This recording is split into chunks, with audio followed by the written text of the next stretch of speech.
सर्वप्रथम सभी को नमस्कार। आज इस प्रेस वार्ता में सबसे पहले तो मैं आप सभी बंधुओं का, भाइयों का, बहनों का बहुत बहुत धन्यवाद करता हूं।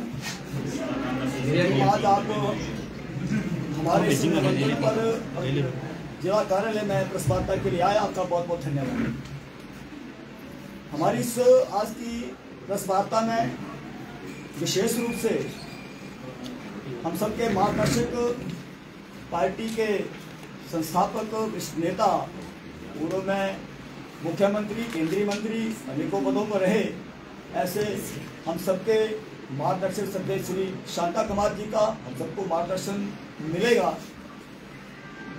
साथ में मेरे मंडलों के सामान्य अध्यक्ष कैप्टन देसराज जी, सुंदर ठाकुर जी, वीरेंद्र जी, देवेंद्र जी, मेरे साथ प्रदेश कार्य समिति के सदस्य भाई तनु जी, पीडी प्रकोष्ठ के संयोजक भाई अरविंद जी, और हमारे बीच में विशिष्ट व्यक्ति के तौर पर सदस्य श्री अमरेश आचार्य जी, अशोक जी। आज की प्रेस वार्ता का हेतु 25 जून 1975 का दिन, ऐसा दिन जिस दिन पूरे भारतवर्ष में एक आपातकाल, इमरजेंसी काला दिन, ऐसा मैं कह सकता हूं कि पूरे देश में ये घटना घटित हुई थी। और उस समय इस देश का जो प्रतिनिधित्व कर रहे थे स्वर्गीय श्रीमती इंदिरा गांधी जी, जो देश के प्रधानमंत्री थे, उनके द्वारा सारा यह कृत्य किया गया था। और वो दिन, उस दिन के साक्षी, उन पलों के साक्षी सदैव शांता जी इस विषय में सारी बात हम सबके बीच में रखेंगे। ये विशेष आज का यही हमारा विषय है। मैं विनम्र आग्रह करूंगा सदैव श्री शांता कुमार जी से कि हम सबका मार्गदर्शन करें। सदैव श्री शांता, धन्यवाद। पत्रकार मित्रों,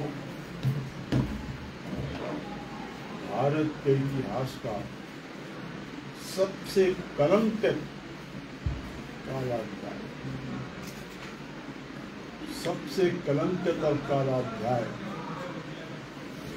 50 वर्ष पहले इस देश में, और उसकी याद आज हम सब कर रहे हैं।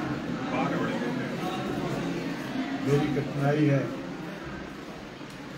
मैं कल रात से ही उन पुरानी यादों में खो रहा हूं, बार बार आंसू पूछ रहा हूं। इसलिए क्योंकि उस भयंकर संकट को सहन करने में जो मेरी जीवन साथी मेरे साथ खड़ी रही थी, आज उसको नहीं, इसलिए मुझे आज बोलना भी कठिन हो रहा है। लेकिन आज का दिन इसलिए महत्वपूर्ण है, देश को याद रखना चाहिए कभी ऐसा भी हुआ था। ये भारत है, हम राम को याद करते हैं और रावण को जलाते हैं हर साल। रावण को भी भूले नहीं, प्रभु राम को याद करते हैं और रावण को हर साल को याद करते हैं। इसलिए भारत के इतिहास के इस कलंकित काले अध्याय को याद रखे पूरा देश, इसलिए हमारी पार्टी आज ये दिन मना रही। सबसे बड़ी बात, पूरा देश जेल खाना बना दिया गया। अरे और तो छोड़ो, जयप्रकाश नारायण, जयप्रकाश नारायण जिन्होंने पूरी जवानी देश के लिए दी, और ऐसे देशभक्त नेता थे जिन्होंने जेल को तोड़ करके जेल से भागे, अंग्रेज की जेल को तोड़ करके। उस जयप्रकाश नारायण को भी पकड़ करके जेल में डाल दिया गया। मोरारजी देसाई, अटल बिहारी वाजपेयी, और हम जैसे हजारों कार्यकर्ता को जेल में डाला। सबसे महत्वपूर्ण बात यह है कि हुआ क्या था, इस भारत में कुछ भी नहीं हुआ था, ना कोई विदेशी आक्रमण हुआ था, ना भूचाल आया था, ना तूफान आया था, केवल एक नेता की कुर्सी चली गई। दुनिया के लोकतंत्र के इतिहास में किसी देश में ऐसी कोई घटना नहीं घटी है कि एक नेता की कुर्सी जाने के बाद उस देश को जेल खाना बना दिया जाए। ये केवल भारत में हुआ, केवल भारत में हुआ। अत्यंत दुर्भाग्यपूर्ण, इसलिए मैंने कहा कि भारत के इतिहास का अत्यंत कलंकित काला अध्याय है। भगवान की कृपा है कि चुनाव हो गया, और इंदिरा गांधी जी ने चुनाव इसलिए करवाया क्योंकि उन्होंने रिपोर्ट मंगवाई, तो चारों ओर से रिपोर्ट आई चुनाव करवाइए आप ही आप हैं, बाकी तो कुछ है ही नहीं। किसी की हिम्मत नहीं होगी चुनाव लड़ने की, नाम मात्र का चुनाव होगा, आप जीत जाएंगे सब जगह। ये रिपोर्ट देने वालों को मैं बहुत बहुत बधाई देता हूं, उनका बहुत धन्यवाद करता हूं। अगर चुनाव न होता तो पता नहीं हम कितने दिन जेलों में रहते। चुनाव हुआ और देश के दिल में जो भड़ास थी वो निकाली। ऐसा परिणाम निकला कि कांग्रेस लगभग समाप्त हो गई।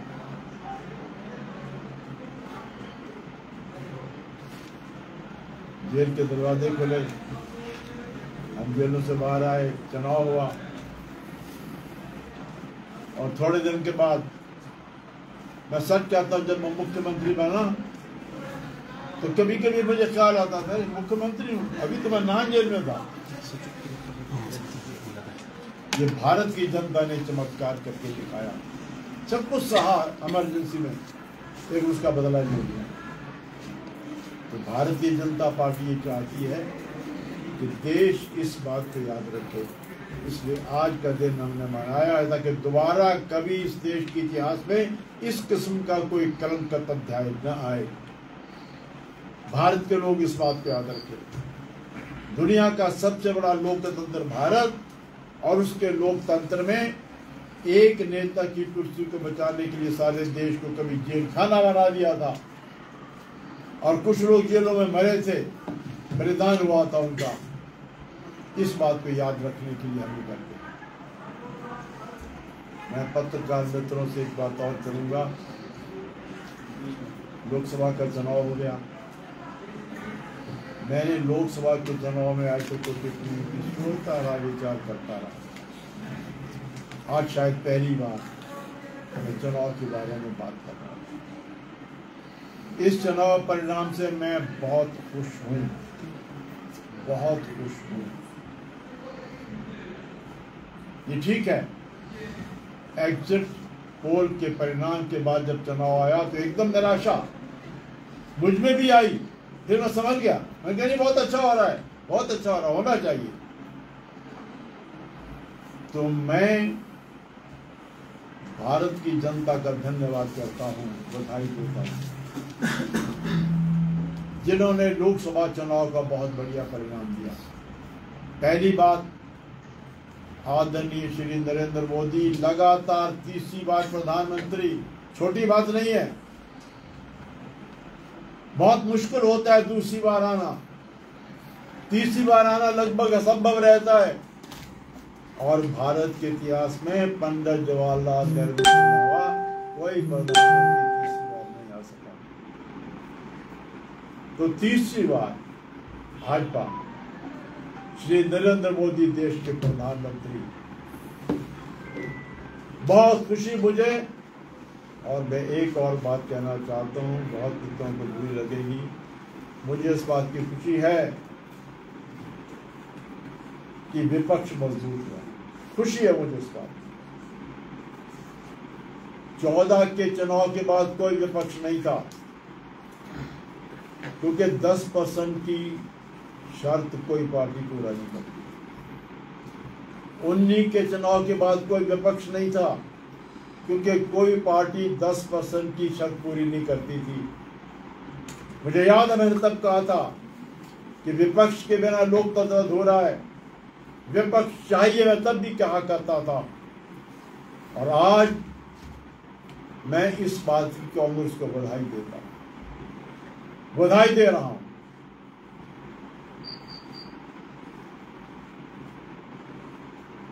कि बहुत वर्षों के बाद भारत में एक विपक्ष होगा, विपक्ष का नेता होगा। लोकतंत्र का रथ पक्ष और विपक्ष के दो पहियों के साथ चलता है।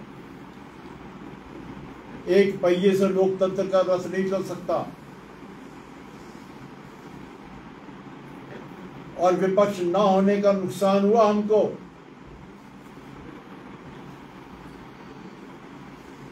विपक्ष न होने का नुकसान ये हुआ, हमें थोड़ा अहंकार आया, ओवर एस्टिमेट आया। अब की बार 400 पार, क्या जरूरत है ज्यादा मेहनत करने की। अब की बार 400 पार। विपक्ष न होने के कारण, अच्छा विपक्ष न होने के कारण बहुमत होते हुए भी कुछ कमियां हमें आई, लेकिन इस चुनाव ने हमको खबरदार कर दिया। मैं भारत की जनता को बधाई देता हूं, उन्होंने सरकार भी हमारी बना दी। अच्छे कामों का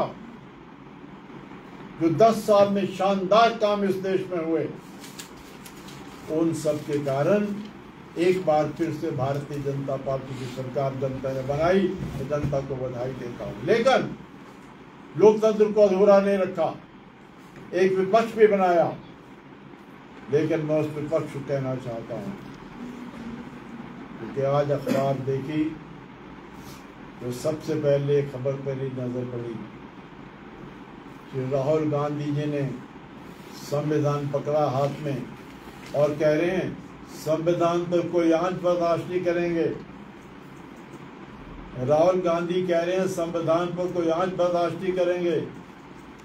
जिनकी पार्टी ने 50 साल पहले इसी संविधान को रौंद दिया था, संविधान के फंडामेंटल राइट्स को भी खत्म कर दिया था, तो जहां मैं बधाई दूंगा कि देश में विपक्ष आया है 10 साल के बाद, मैं ये भी चाहूंगा कि विपक्ष बिहेव करे, सकारात्मक काम करे। विपक्ष का काम केवल विरोध करना नहीं है। देश का दुर्भाग्य है, देश का दुर्भाग्य है कि विपक्ष अपनी जिम्मेदारी नहीं समझता। लोकतंत्र के दो पहिए पक्ष और विपक्ष दोनों चलते हैं तो लोकतंत्र चलता है, लेकिन आज पहिए चलते नहीं है, ब्रेक लगाते हैं। विरोध के लिए विरोध किया जाता है। मैं एक बात आपको बताना चाहता हूं, आपको हैरानी होगी। 1970 के लगभग जब मैं पहली बार विधानसभा का सदस्य बना, तब क्या परंपरा थी हिमाचल की विधानसभा के अंदर, जब हम बजट पर बोलते थे तो बजट की बहस विपक्ष शुरू करता था, तो बजट पर बोलते हुए सबसे पहले हम बजट की अच्छी बातों के लिए सरकार की तारीफ करते थे।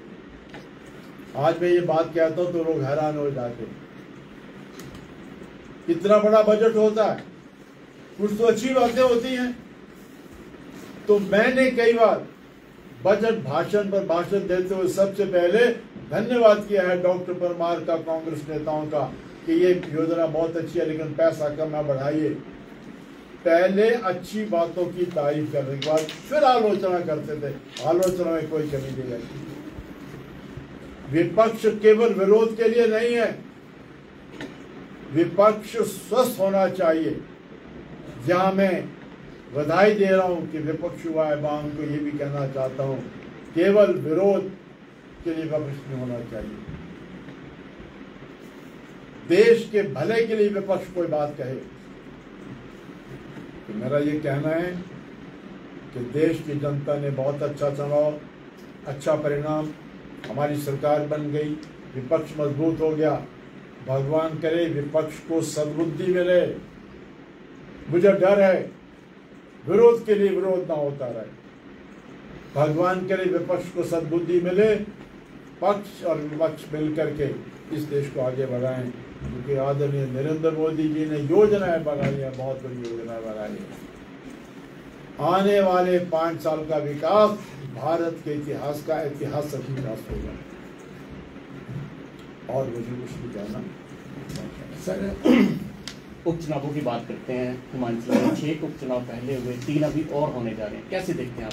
हिमाचल के चुनाव की बात मुझसे मत करिए सर। हिमाचल में चुनावों की बात नहीं, लेकिन हिमाचल और पंजाब में आजकल तनाव बहुत चल रहा है। टूरिस्ट को पकड़ा जा रहा है, टैक्सी वालों को पीटा जा रहा है, इसके विषय में कुछ तनाव नहीं होना कुछ चाहिए, सुना तनाव नहीं होना चाहिए। लेकिन हिमाचल में जो चुनाव हो रहे हैं, हिमाचल में जो हुआ है, उसको कुछ नहीं कहना चाहता। सर, आप राजनीति में परिवार के खिलाफ रहे हैं, तो देरा में मुख्यमंत्री ने अपनी पत्नी को चुनाव में उतारा, तो इस बारे में आप क्या कहते हैं? मुझे याद आया वो दिन जब शायद भारत में एकमात्र मैं था, लोकसभा का मेंबर भी था और 2 विधानसभा का मेंबर भी था। मैं लोकसभा में चुनकर गया और मुझे तीसरे चौथे दिन भाषण करने के लिए कहा गया। मुझे लोकसभा बहुत अच्छी लगी। मैं लोकसभा की लाइब्रेरी में बैठे रहता था। मैं अटल जी के पास गया, अडवाणी जी के पास गया। मैंने कहा मुझे लोकसभा में रहने दीजिए, मैं प्रदेश में नहीं जाना चाहता। तो पार्टी ने फैसला कर लिया, आपको प्रदेश में जाना है, चुनाव लड़ाना है, मुख्यमंत्री बनना है। मुझे आना पड़ा और यहाँ 2 सीटों से मुझे लड़ाया गया, पालमपुर और सुलह। मैं पालमपुर से भी जीता, सुलह से भी जीता। मैं MP भी था और 2 जगह से MLA भी था, और 14 दिन के अंदर 2 जगह से मुझे रिजाइन करना था।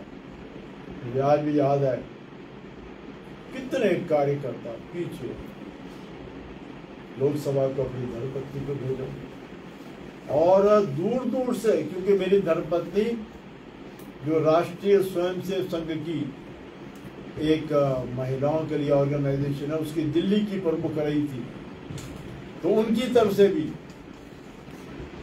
कि हमारी राष्ट्रीय सेविका समिति की एक MP बन जाए, तो धर्मपत्नी को भेजो लोकसभा में, बेटे को भेजो विधानसभा में। मैं बड़ा डर गया, घबरा गया।